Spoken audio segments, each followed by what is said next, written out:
A warm welcome to you on the Gavel. I'm Linda Akibi. Our federal lawmakers in the Senate and the House of Representatives have been responding to the killing of Nigerian soldiers in Metele, Borno State. While lawmakers in the House of Representatives are calling on the service chiefs to resign, some legislators fault the National Assembly itself for failing to properly oversight the army and other military organizations.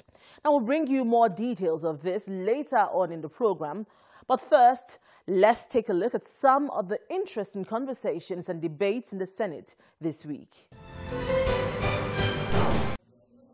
The National Assembly performs most of its legislative work of lawmaking and oversight through its committees.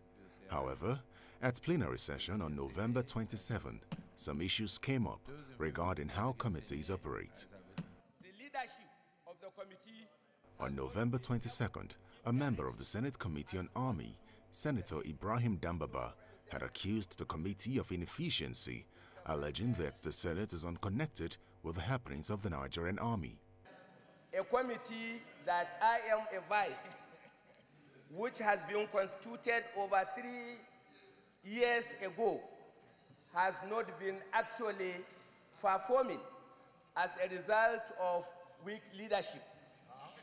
The committee, Mr. President, since its inception and constitution, we have never been to oversight.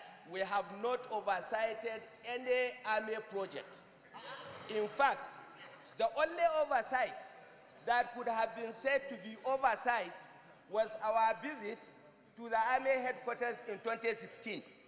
Beyond that, we have never done or undertaken any proper oversight with respect to the activities of the Nigerian Army. In fact, Mr. President, the Senate is completely detached from the Nigerian Army. We in the Senate do not know what the Nigerian Army is actually doing. I want to say this again. There was a draft bill that was referred to the committee about 2 years ago. That draft bill is still lying down on the secretariat, on the table of the clerk of the secretariat of the committee, because the leadership of the committee has not been able to give direction as to what to do with the bill. So, Mr. President, in view of all these anomalies, I hereby call for the ethics. My prayer is that the Ethics and Privileges Committee be asked to conduct an investigation as to the conduct of the committee. The chairman came with a document. This time, the internal wrangling among members of the Committee on Anti-Corruption was on full glare at Wednesday's plenary session over the confirmation of the Executive Secretary of the Economic and Financial Crimes Commission, EFCC, Mr. Olanikpekun Olukoyede. The committee had, in a report presented on Tuesday, November 27, recommended that Mr. Olukoyede be confirmed, but a member of the committee, Senator Issa Misau, disagreed with the chairman of the committee, Senator Chukwuka Utazi, claiming that the chairman failed to carry him along in the screening exercise. This led to the Senate putting off the confirmation. The chairman came with a document. However, at Wednesday plenary session, it appeared the disagreement among the committee members remained unresolved. I think what we are trying to do is not right. We should step down this report. Let the committee sit down for us to deliberate on this. If a man, why are we avoiding to screening this person? Why are we avoiding him? What is the interest concerning the Secretary of EFCC that we don't know?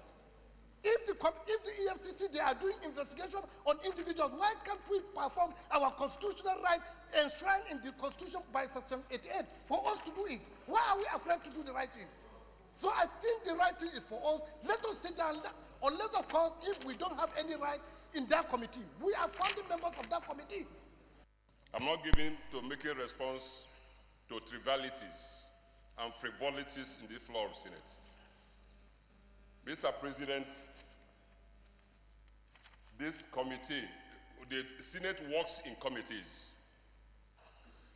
And the Senate Committee on Anti-Corruption and Financial Crime is one of such committees. And it is tried even to inform the Senate here that the quorum of our committees is 3. We give notice of meeting. I have notice of meeting given on 24th of October for this meeting. I have a copy of it here. I sent it to the member who is trying to mislead this chamber here. We sent it, my clerk sent it to everybody. Regardless of the concerns raised by the committee members, the upper chamber went ahead with the confirmation exercise. The ayes have it. In a related development, a member of the Committee on Marine Transport, Senator Hassan Lawan, is not satisfied with the manner his committee is handling the failure of the Nigerian Ports Authority (NPA) to remit an operating surplus of 177 billion naira into the Federation account. There was 177 billion naira operating surplus that was recorded by Nigerian Ports Authority.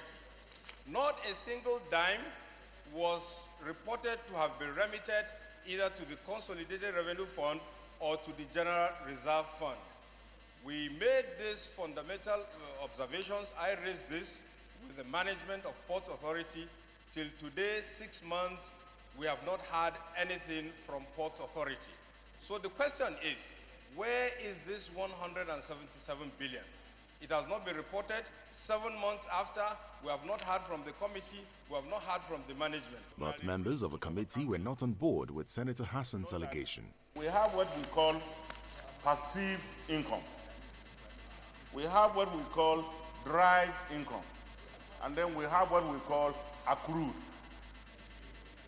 It is only the accrued income that can validly be said to be money that has been realized and is in the kitty of an organization.